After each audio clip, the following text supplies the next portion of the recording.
Assalamualaikum warahmatullahi wabarakatuh. Para mahasiswa semuanya, hari ini kita akan bahas random sampling sebagai salah satu topik yang sangat penting dalam statistik inferensial. Dalam statistik inferensial itu kita banyak sekali menemukan istilah-istilah yang sangat berkaitan dengan statistik, ya. Yang pertama adalah statistik inferensial. Statistik inferensial itu adalah mengambil kesimpulan tentang populasi atau tentang parameter populasi, yaitu indeks-indeks deskriptif yang dimiliki oleh populasi dari sampel yang diambil dari populasi itu.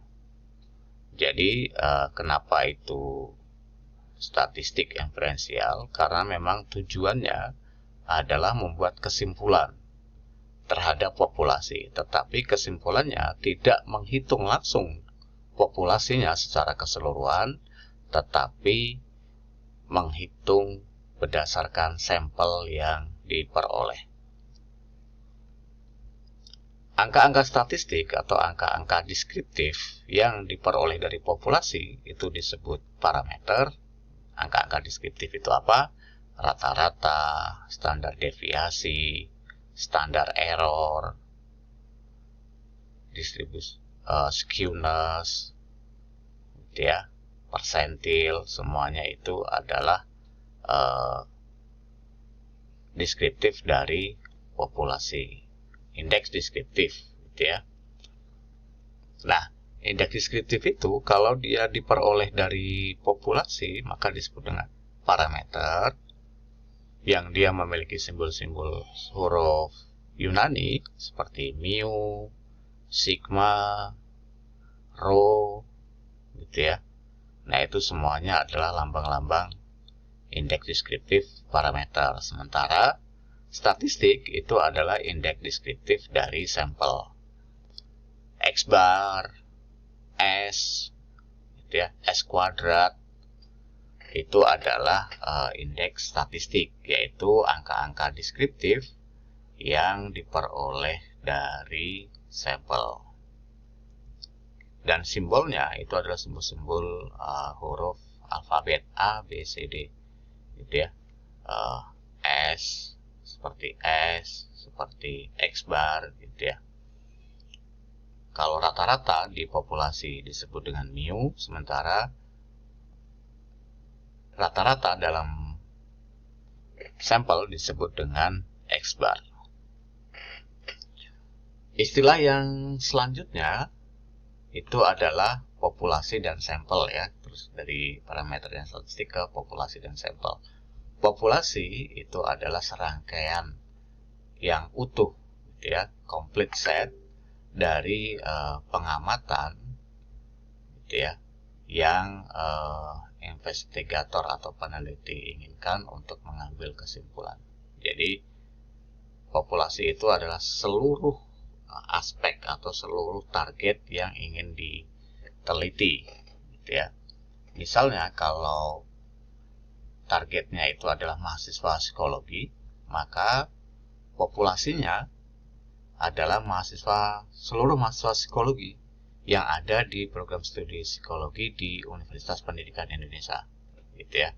Itu berarti populasinya adalah mahasiswa psikologi Universitas Pendidikan Indonesia. Maka semua mahasiswanya itu adalah populasinya, gitu ya.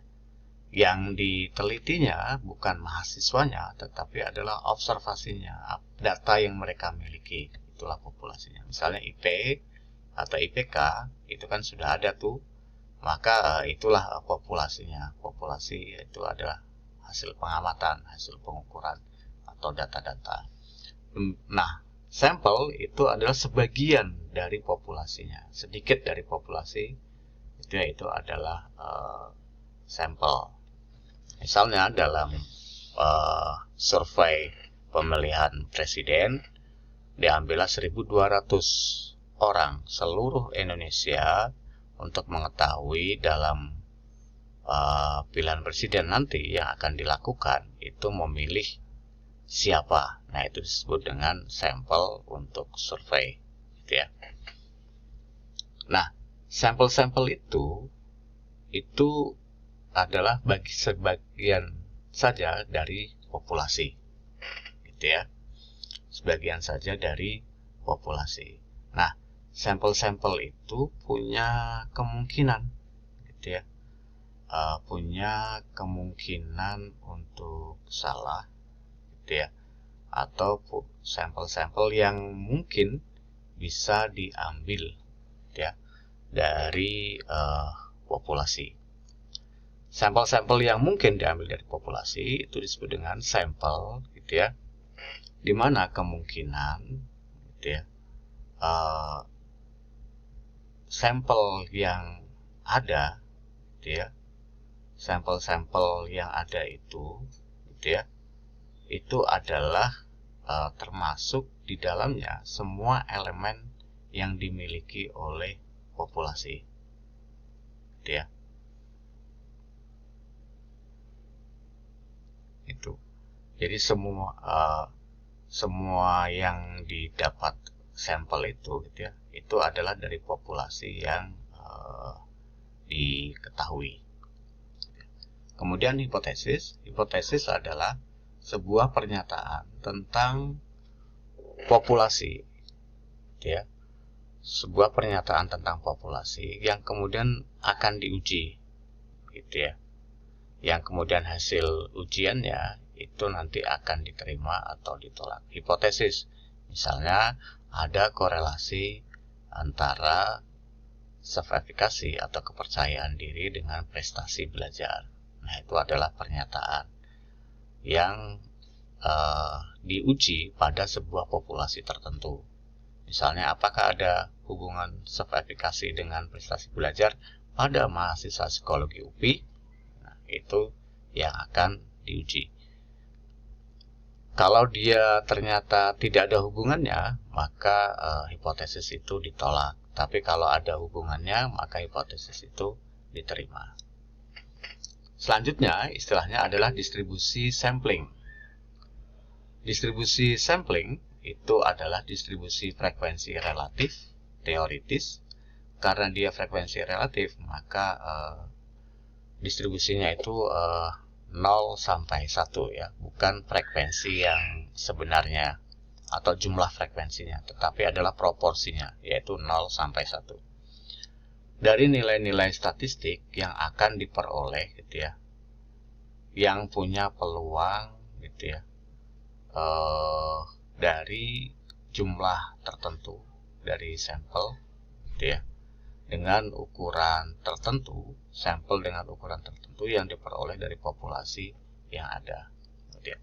Kira-kira apa peluangnya sampel itu memiliki nilai-nilai tertentu? Misalnya begini, ketika diambil sampel mahasiswa di psikologi UPI, gitu ya, terus kemudian berapakah peluangnya mahasiswa psikologi UPI itu diukur dari IPK-nya, gitu ya. Berapakah peluangnya sampel itu nanti memiliki rata-rata IPK 3,3, itu misalnya, ya. Terus kemudian apakah mungkin sampel yang diambil itu nanti juga menghasilkan IPK mahasiswa psikologi itu IPK-nya adalah 3,2. Apakah nanti mungkin sampel yang diambil dari mahasiswa psikologi itu memiliki IPK 3,5. Sementara populasinya itu memiliki rata-rata 3,3. Apakah mungkin itu terjadi? Nah, itulah yang disebut dengan distribusi sampling, yaitu angka-angka berapa saja yang mungkin akan muncul, gitu ya, atau rata-rata seperti apa saja yang muncul dalam sebuah sampel itu, gitu ya, ketika sampel itu diambil dari populasinya, gitu. Kemudian random sample. Random sample itu adalah sampel yang diambil secara random atau acak. Acak itu tidak beraturan, gitu ya, tidak pasti. Itu semua anggota populasi punya peluang yang sama untuk dijadikan dijadikan sampel, itu namanya disebut dengan random sample. Sementara jika ada populasi yang tidak punya peluang untuk dijadikan sampel, itu disebut dengan non-random sampling atau non-random sample atau sample non-random, biasa disebut dengan non-probability sample. Sementara lawannya adalah probability sample, yang itu adalah dikatakan sebagai random sample.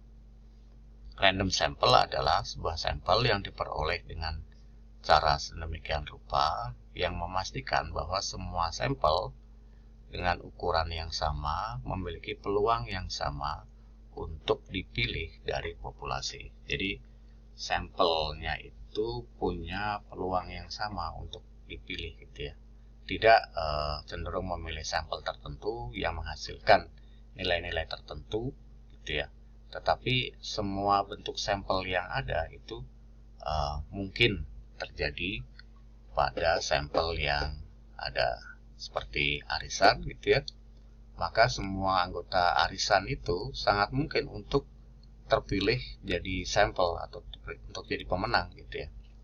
Itu namanya random. Tetapi jika arisannya di setting tertentu sehingga kemudian ada kemungkinan ada nama yang tidak mungkin muncul, maka itu disebut dengan bukan random sample tetapi non-random sample.